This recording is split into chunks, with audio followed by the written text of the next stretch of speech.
I, 35 meters, have been married to Lisa, 28F, for 3 years, together 7.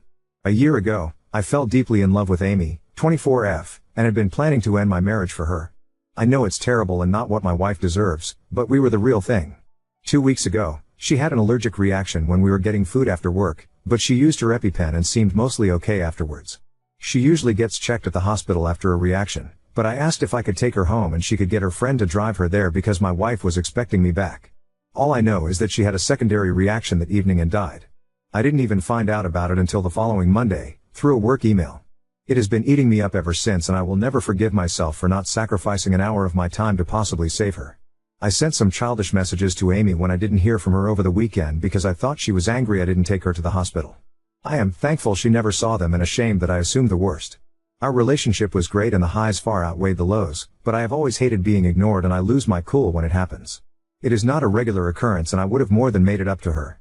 Yesterday at work, HR and legal were in the CEO's office all day and my manager ended up canceling our project meeting because he was with them all afternoon.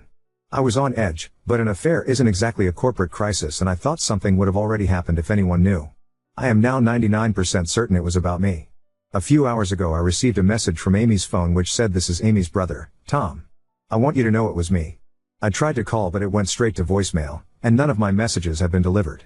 I tried to call my manager more times than I should have and he sent a message saying please don't contact me until Monday morning. I can't discuss anything with you right now. So it looks like my universe is going to collapse. I am going to be fired and my wife will definitely find out why.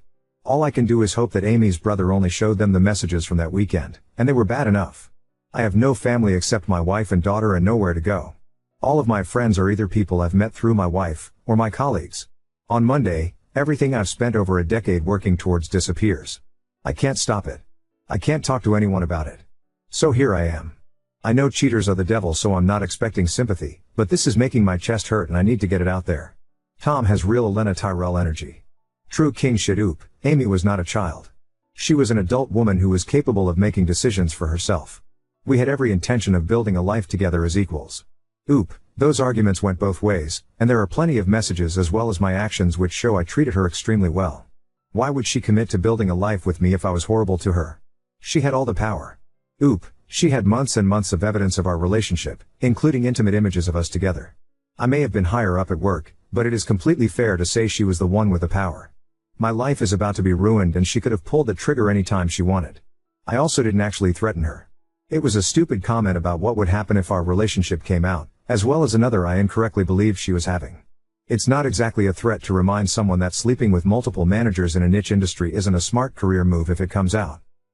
You seriously think losing her job is the worst thing that would have happened if it came out she had a habit of sleeping with managers to get where she was? Her career would have been over right there with mine. Just because I was more senior in the business it doesn't mean I was in a position of power. She could have taken us both down just like I could have. We were on completely equal footing. You're desperate for her to be some weakling who just mindlessly went along with it all. She was an intelligent and capable person who signed up to us navigating this situation together. We were a team. Surely getting a promotion she didn't deserve was an example of her power and not mine? I had faith she would grow into the role because she assured me she would. She took the lead in that whole situation. Like I said, my career was in her hands too, but I had much more to lose. I was more established in my career, have a wife and child, own a home etc. Power was never a consideration between us. We were always equals. Is buying your partner a birthday present rewarding them too? Is taking your partner on holiday just them cashing in their knob-gobbling air miles? Showing care and support to someone you love isn't transactional, and it doesn't happen because you owe them one. Everything I did for Amy I did because I loved her. I never blackmailed her with a promotion. I shouldn't have set it up in the first place and it wasn't going to last. Our messages show me telling her honestly when she first brought it up that I didn't think she had the skills or experience to make it work. She gave me lots of assurances and basically talked me into it. That is reflected in our messages.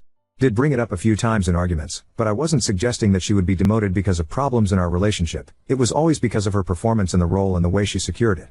Obviously that wasn't an appropriate arena to raise what were real issues that didn't relate to our romantic involvement. Update 1. I am suffering in the wake of my infidelity and unprofessional behavior as I knew I would. I understand that it is an appropriate outcome and I am taking full accountability. I was suspended from work on Monday, and I'll probably be fired sooner than I thought. I'd hoped to be able to save money as HR built their case, but it looks like Amy's brother basically performed the entire investigation for them. After an excruciating 3-hour run-through of everything they had, I spoke to the founder, and he recommended the solicitor I am now using. The issue is that the company has to come down hard to protect themselves, because even though Amy's family doesn't have much chance of a claim, any suggestion of a cover-up could cause damage regardless. The founder still thinks my offer to pay them back will keep it out of court, and some more information has come to light, so it's not certain I won't be prosecuted, but I'm quietly hopeful.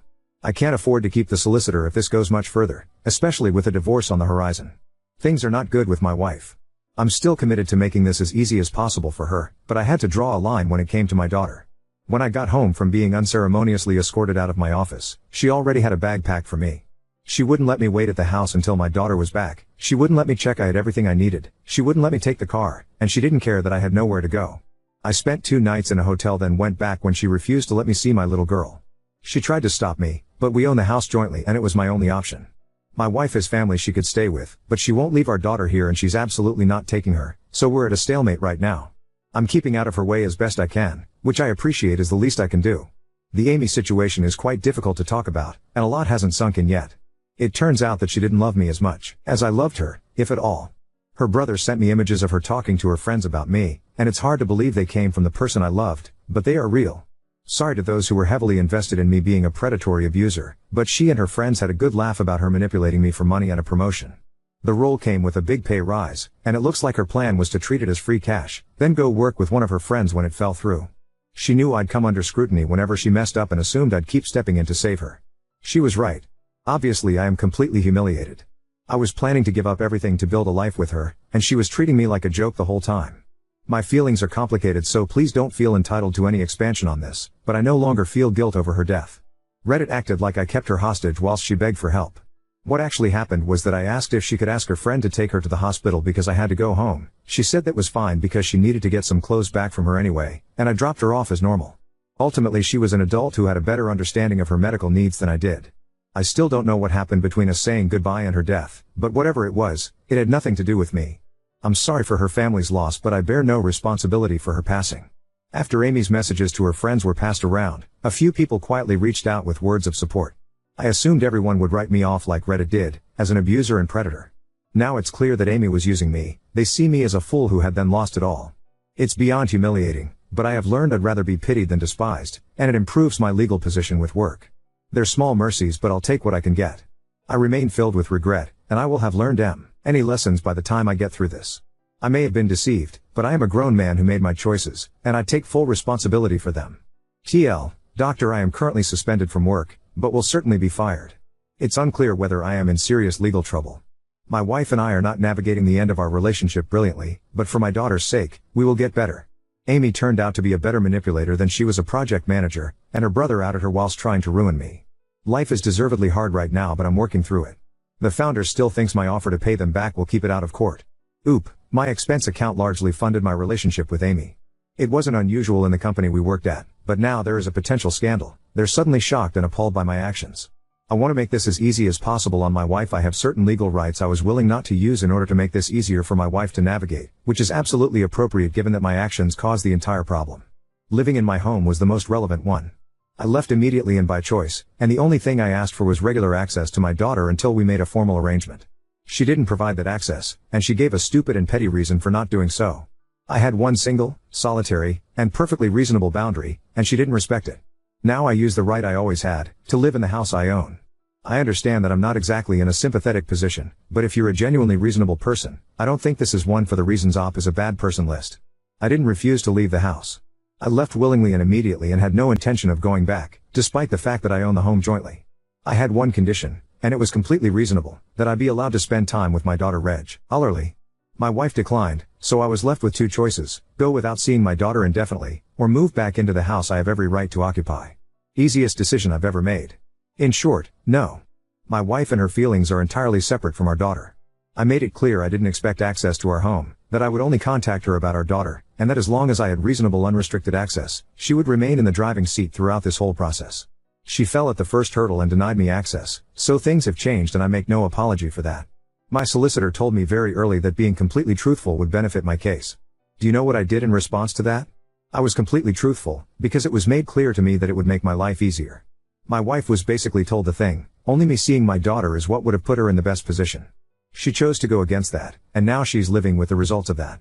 I am not going to be vindictive at any point here, because I am well aware that the situation is largely of my own making, but I am going to make it extremely clear that my child will not be weaponized against me.